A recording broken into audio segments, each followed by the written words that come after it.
Coming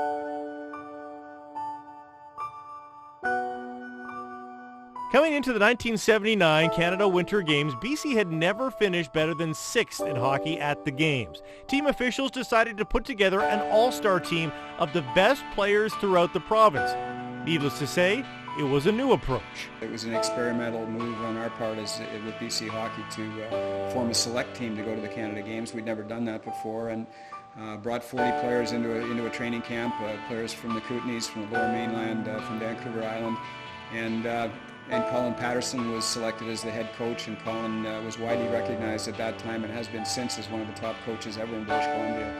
And we went out there with, I think, an expectation that we would be competitive. We knew we had a lot of good players, and we thought we had clearly great coaching and should have a chance to be successful.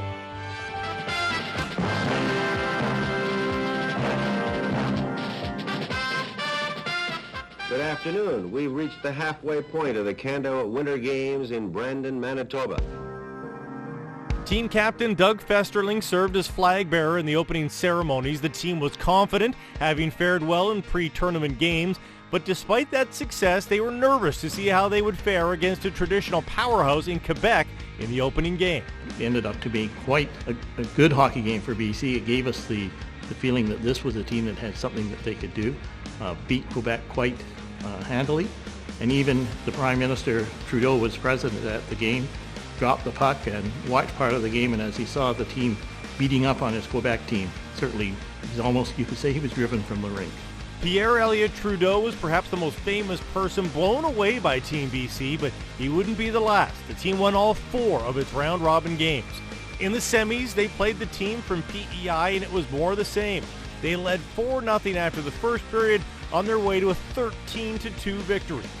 In the final, BC faced Nova Scotia, a team they had beaten 5-4 in a hard-fought comeback victory in round-robin play. This one wasn't as close, as they again jumped out to an early lead and cruised to an 8-0 win.